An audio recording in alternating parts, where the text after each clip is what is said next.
여러분 안녕하세요. 민도사와 함께하는 청년을 위한 교과 공부 시간에 오신 모든 여러분을 진심으로 환영합니다. 안녕하세요, 헌입니다. 네, 오늘은 8과를 배워보려고 합니다. 그 전에 지난 시간에 배웠었던 7과의 내용들을 키워드에 있는 단어들을 보면서 리뷰해 보도록 하겠습니다. 네, 저는 영혼의 닻이라는 표현이 기억에 남는데요. 저희 인생이 파도에 흔들릴 수는 있지만 절대로 휩쓸려 떠나려 가지는 않게 단단히 붙잡아 주시는 그 예수님의 은혜가 저는 생각이 납니다. 네, 아무리 의지가 강하고 한결같은 사람이라고 하더라도 분명히 무너지고 흔들릴 때가 많이 있죠. 허니님 말씀처럼 지난 시간은 우리가 흔들리지 않도록 잡아주시는 예수님이 계시다라는 사실을 기억하게 도와주는 시간이었습니다. 네. 오늘 8과는 예수, 새 언약의 중보자라는 제목으로 함께 해보겠습니다. 교과의 기억절을 읽고 시작하겠습니다.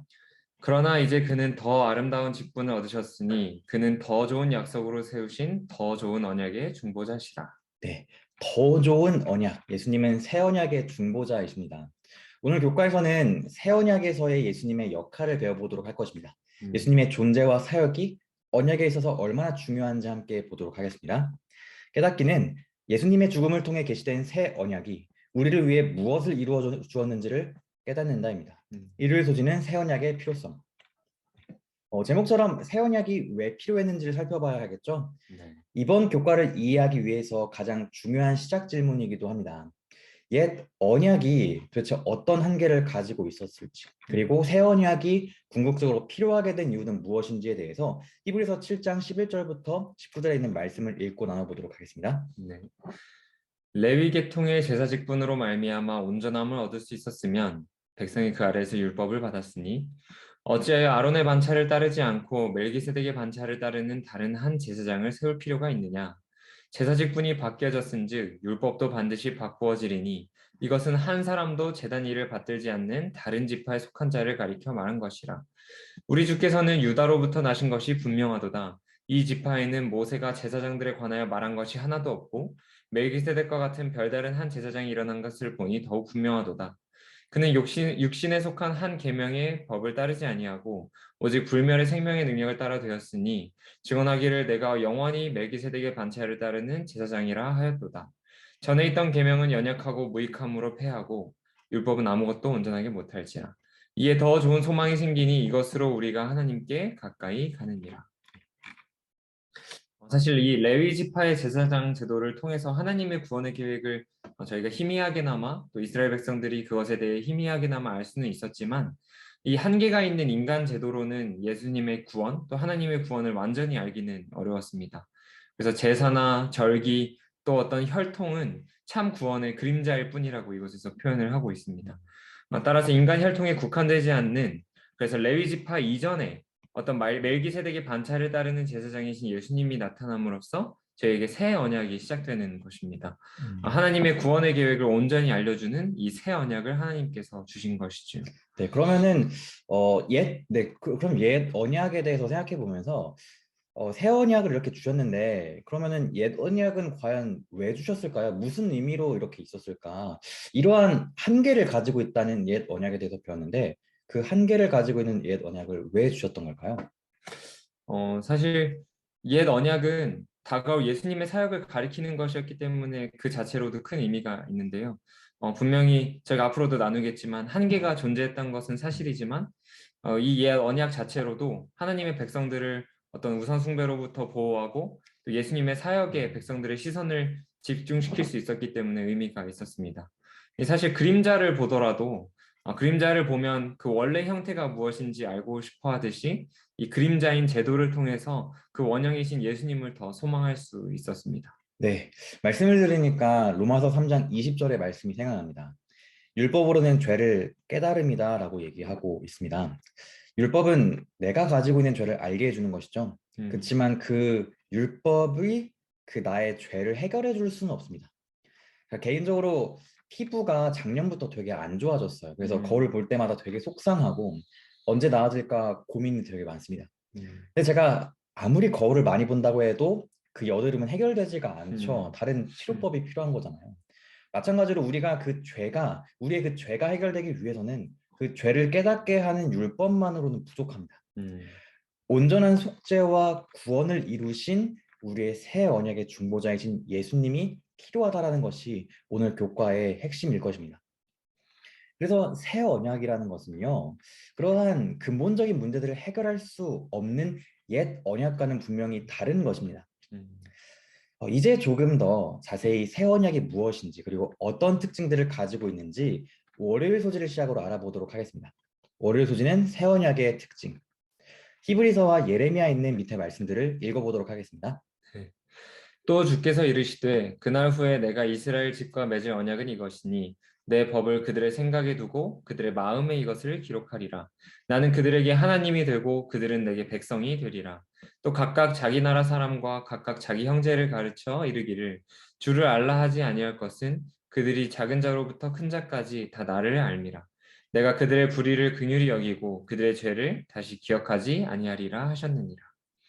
여호와의 말씀이니라. 보라, 날이 이르리니 내가 이스라엘 집과 유다 집에 새 언약을 맺으리라. 이 언약은 내가 그들의 조상들의 손을 잡고 애굽 땅에서 인도하여 내던 날에 맺은 것과 같지 아니할 것은 그들이 내 언약을 깨뜨렸습니다.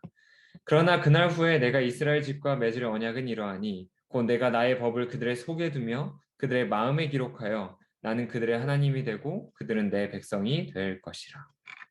네, 새 언약을 다루고 있는 이 히브리서 8장에 있는 이 말씀은 구약 성경 예레미야 31장에 있는 이 말씀을 인용한 말씀입니다. 그리고 예레미야 31장은 성경에서 새 언약이라는 단어가 처음으로 등장한 곳이기도 하거든요. 이 말씀들을 보면서 새 언약이라는 것이 과연 어떤 특징들을 가지고 있는지 생각해 보도록 할 것인데요. 먼저 허니님께 질문하고 싶은 게 이거예요. 새 언약이라는 것이 옛 언약과 비교해서 본질적으로 완전히 새로운 것인지 아닌 것인지 좀 궁금하거든요. 음. 어떤가요? 사실 새 언약은 엄밀히 말해서 새로운 언약이라는 뜻은 아닙니다. 오히려 처음 맺었던 언약을 갱신했다는 의미로 이해를 해야 합니다. 이 원어를 보면 이 원어의 뜻이 완전히 새로운 것을 의미하기도 하지만 이 갱신한다는 뜻도 있다고 합니다. 이 갱신이라는 음, 말은 이전에 맺었던 계약 같은 것을 연장한다는 의미를 가지고 있는데요. 그렇다면 이 언약을 왜 갱신해야 됐을까요? 여기 말씀에도 기록되어 있듯이 그것은 이스라엘 백성들이 원래의 언약을 깨뜨렸기 음, 때문입니다. 사실 이스라엘 백성들이 그러지 않았다면 언약을 갱신할 필요도 없었고 저희가 알고 있는 이 옛 언약만으로도 충분했겠지만 이스라엘 백성들이 그것을 깨뜨렸기 때문에 하나님께서는 그것을 갱신하는 새 언약을 주실 필요가 있었던 것이죠. 음, 중요한 것은 이 언약 자체가 문제가 있어서 새롭게 해야 됐던 것이 아니라는 사실입니다. 이 언약이 아니라 백성들이 문제가 있었고, 그래서 그렇기 때문에 새 언약과 옛 언약은 하나님의 입장에서 본질적으로는 음. 같은 것입니다. 네, 본질적으로 같은 언약이었다는 것이 이해가 되네요. 시대의 소망 834페이지에도 굉장히 유명한 말씀이잖아요. 하나님의 언약이 땅의 기초가 놓이기도 전에 세워졌다라고 얘기하거든요. 음, 하나님의 언약의 속성 중 하나가 바로 영원함입니다. 음, 그래서 우리 몇 기 전에도 영원한 하나님의 언약이라는 교과 주제로 함께 배웠었죠. 네, 그러니까 영원히 변함없는 하나님의 언약의 본질은 동일할 수밖에 없다는 것이겠죠? 네, 맞습니다. 그렇지만 만약 이름만 새 언약이라고 바꾼 것은 아니었을 것 같습니다. 이 예레미야 말씀을 다시 보면 새 언약을 맺을 것인데라고 말하면서 이 음, 언약은 내가 그들의 조상들의 손을 잡고 애굽 땅에서 인도하여 내던 날에 맺은 것과 같지 않다고 말씀을 하시거든요.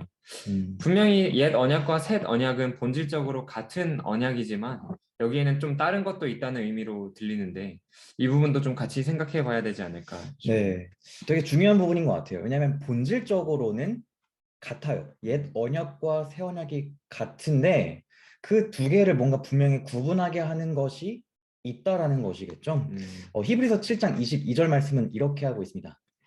이와 같이 예수는 더 좋은 언약, 새 언약의 보증이 되셨다라고 얘기하고 있습니다. 음, 새 언약과 옛 언약은 본질적으로 같은 것이지만 그 본질적으로 같은 언약임에도 불구하고 그 둘이 가지고 있는 차이가 하나가 뭐냐면 바로 언약의 보증인이 있다는 것입니다. 음, 아마도 언약을 공부하실수록 언약의 보증인이 있다는 그 사실이 굉장히 중요하다는 것을 깨달아 가실 거예요. 왜냐하면 언약에는 기본적으로 복과 저주가 반드시 존재합니다. 음, 순종하면 복을 받지만 불순종하면 그 언약의 축복과 보호를 받지 못하기 때문에 이 죄된 세상에서 찾아오는 저주들의 보호를 받지 못하는 것이죠. 그래서 그 저주의 끝, 궁극적인 저주는 바로 죽음인 것입니다. 그 언약의 축복의 보호하심을 받지 못하기 시작하면서 계속해서 그걸 거듭해서 그 보호로부터 멀어지면 결국 죽어가는 것이죠. 원래 언약 관계에서 이 언약의 저주는 누가 받냐면 언약을 파기한 사람, 언약을 깨버린 사람이 당해야 했습니다. 근데 새 언약에는 누가 있다고요? 언약의 보증인이 있는 것이죠. 그래서 사람이 언약을 파기하더라도 그 언약의 저주는 우리가 아니라 언약의 보증인이신 예수님께서 지시는 것입니다. 그래서 언약의 저주는 보증인이, 그리고 언약의 축복은 우리 인간이 받을 수 있도록 예수 그리스도가 언약의 보증인으로서 언약을 갱신하셨다라는 것이 바로 이 새 언약의 비결이고 비밀인 것이죠. 그래서 새 언약에서는 우리에게 다가올 저주라는 것이 없어요. 우리에게는 오직 축복만 있습니다. 예수님이 우리를 대신해서 저주를 받으셨고 하나님의 언약을 온전하게 성취시키셨거든요. 갈라디아서 3장 13절의 말씀 이런 게 있죠. 그리스도께서 우리를 위하여 저주를 받으사 율법의 저주에서 우리를 속량하셨다라고 하는 말씀. 이 말씀이 바로 그것을 가르쳐주고 있는 것 같습니다. 이 보증인에 대한 개념을 이해하고 우리가 다음 화요일의 소식 새 언약에 있는 더 좋은 중보자로 넘어가 보도록 하겠습니다. 히브리서 8장 1절부터 6절에 있는 말씀이 우리가 이번에 읽어야 될 것인데요. 한번 읽어보겠습니다. 지금 우리가 하는 말의 요점은 이러한 대제사장이 우리에게 있다는 것이라. 그는 하늘에서 지극히 크신 이의 보좌 우편에 앉으셨으니 성소와 참 장막에서 섬기는 이시라. 이 장막은 주께서 세우신 것이요 사람이 세운 것이 아니니라. 대제사장마다 예물과 제사드림을 위하여 세운 자니 그러므로 그도 무엇인가 드릴 것이 있어야 할지니라. 예수께서 만일 땅에 계셨더라면 제사장이 되지 아니하셨을 것이니 이니 율법을 따라 예물을 드리는 제사장이 있음이라. 그들이 섬기는 것은 하늘에 있는 것의 모형과 그림자라. 모세가 장막을 지으려 할 때에 지시하심을 얻음과 같으니 이르시되 삼가 모든 것을 산에서 내게 보이던 본을 따라 지으라 하셨느니라. 그러나 이제 그는 더 아름다운 직분을 얻으셨으니 그는 더 좋은 약속으로 세우신 더 좋은 언약의 중보자시라. 네, 감사합니다. 더 좋은 언약의 중보자라는 표현을 우리가 보고 있습니다. 방금 얘기했었던 언약의 보증인이라는 표현이랑은 좀 달라 보이죠? 중보자와 보증인. 이 말씀에서 말씀하고 있는 이 중보자의 의미가 과연 무엇일지도 한번 나눠보도록 하겠습니다. 중보자라는 단어는 성경에서 다양한 의미로 사용되고 또 각각의 용례마다 다양한 표현으로 사용되는 말인데요. 이 원래의 뜻은 중간에 서 있다, 중간에 서 있는 사람이다라는 뜻이라고 합니다. 이 단어는 뭐 사람 간의 싸움 같은 것이 났을 때 쌍방을 화해시키는 사람으로서 그 관계를 중재하는 사람이라는 뜻으로 사용되기도 했고요.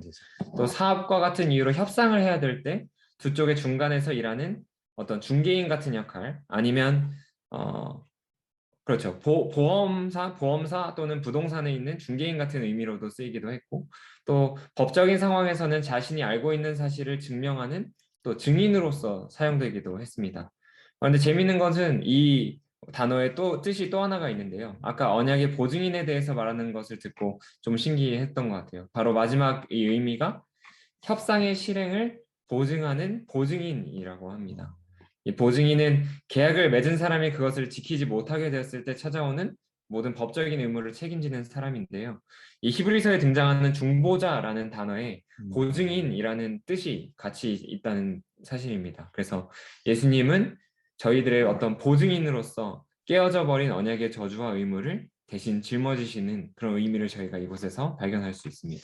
네, 그러니까 예수님께서 중보자라 하시는 것은 실제로 우리가 또 제사장들이 중보하면서 그 하나님과 백성들의 사이를 연결했던 것처럼 그러한 역할을 예수님께서 하시지만 히브리서에서 말하고 있는 중보자라는 그 말은 뭐였죠? 그 보증인과 같은 표현이라는 것이겠죠. 그래서 예수님이 우리가 하나님의 언약에 있을 수 있도록 보증하시는 분이라는 그 사실을 생각하면 생각할수록 참 은혜로운 것 같아요. 그러면 히브리서에서 나와 있는 이 보증인에 대한 말씀을 이해해 보면서 예수님이 우리의 언약의 보증인이라는 그 사실이 우리 신앙에는 어떤 도움을 줄까라는 질문이거든요. 네. 어떻게 좀 도움이 될까요?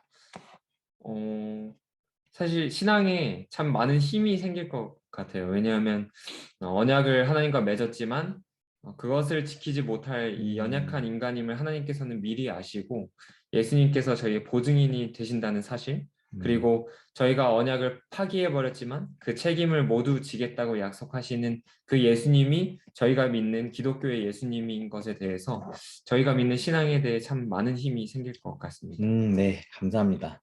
예수님께서 우리를 위해서 하고 계신 그 일들을 생각하고 알아갈수록 예수님을 사랑하지 않을 수 없는 것 같아요. 음, 예수님께는 세 가지의 직분이 있다고 보통 알고 계시죠. 예수님은 왕이시고 음, 제사장이시고 또 선지자이시기도 합니다. 그런데 오늘 교과는 예수님의 또 하나의 직분, 바로 언약의 보증인이라는 이 히브리서 8장 6절의 말씀에 의하면 더 아름다운 직분을 얻었다라고 얘기하고 계세요. 음, 하나님과 백성들 사이를 중재해 왔었던 구약 성경의 뭐 이스라엘의 그 어떤 왕도, 그리고 그 어떤 제사장도, 그 어떤 선지자도 그 언약의 보증인으로서 우리의 죄를 대신 짊어질 수는 없었습니다. 음, 오직 예수님만이 가능했어요. 그런 의미에서 예수님은 누구보다 아름다우신 분이 되셨고요. 음, 예수님께서 우리에게 주시는 그 새 언약은 더 좋은 약속이 된다고 우리가 생각할 수 있겠습니다. 음, 이어서 수일 소지는 새 언약에 있는 더 좋은 약속입니다. 히브리서 8장 6절에 이렇게 말씀하고 있습니다.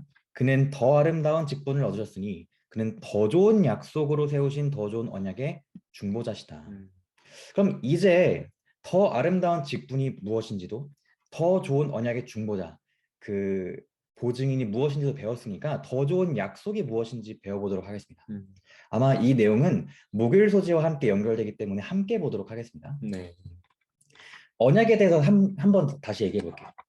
언약에 있어서 약속이란 것은 굉장히 필수적이에요. 음, 고대에도 강한 부족과 약한 부족이 언약을 할 때에 그 언약의 의미는 약속의 교환이라고 표현하거든요. 네, 그 강대국은 이렇게 말하죠. 너가 위험에 처하면 내가 지켜줄게. 내가 너를 언제나 보호하겠다고 약속합니다. 그 약속을 음, 했을 때, 그렇게 했을 때 약소국은, 아, 그래요. 알겠습니다.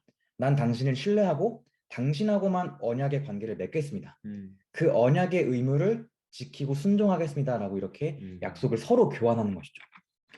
하나님과의 언약도 마찬가지예요. 하나님과 사람들의 언약에도 약속이 있는데요. 음.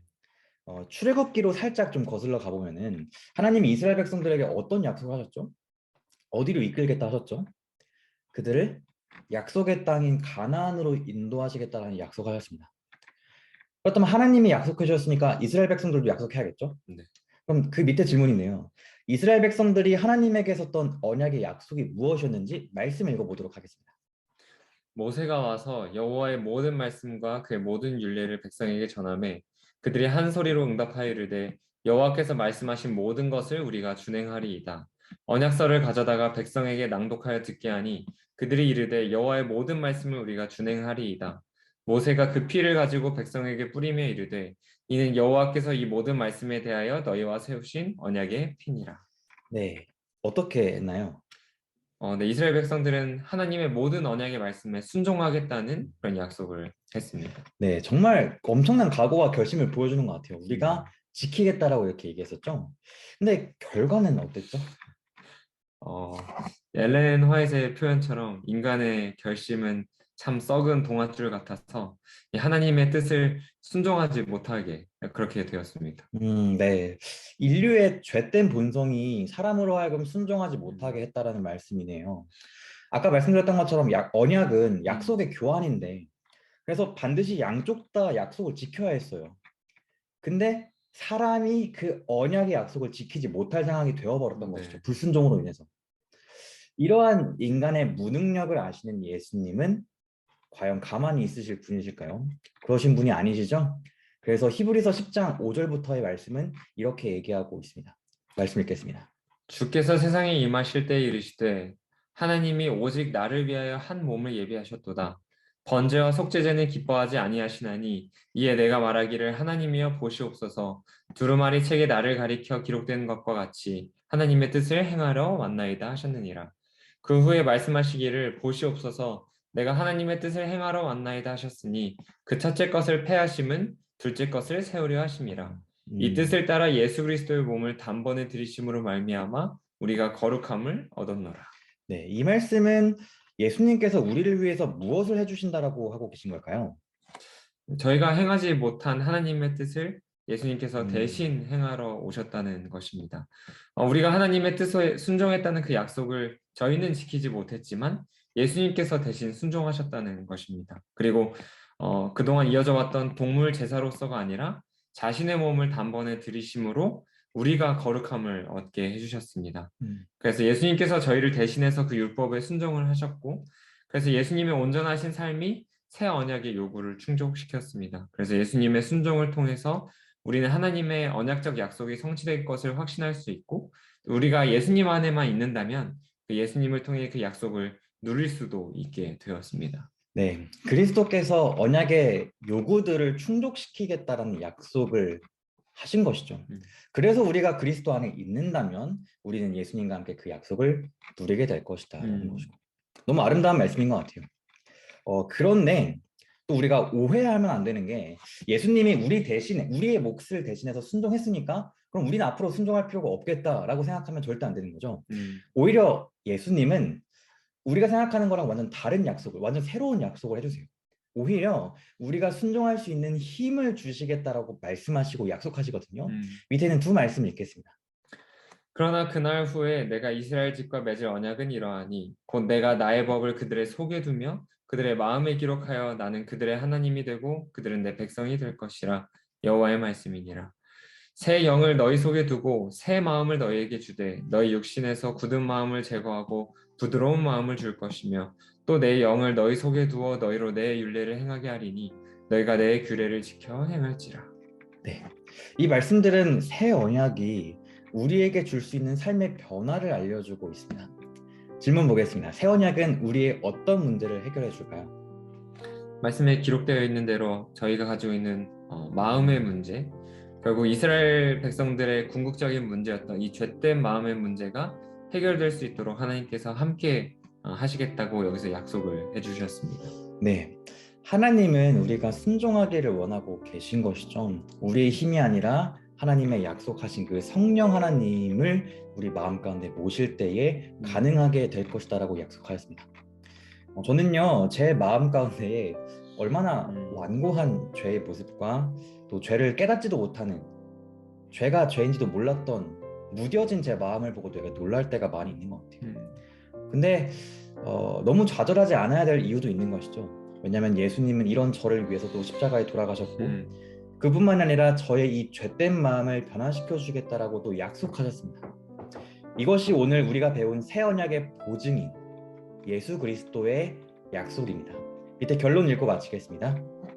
옛 언약은 우리에게 장차 다가올 예수님의 사역을 보여줄 뿐 그 자체가 구원을 위한 온전함을 줄 수 없었습니다. 그래서 예수님께서는 십자가 죽음을 통해 새 언약을 제정하시고 우리를 위한 더 좋은 언약의 중보자가 되셨습니다.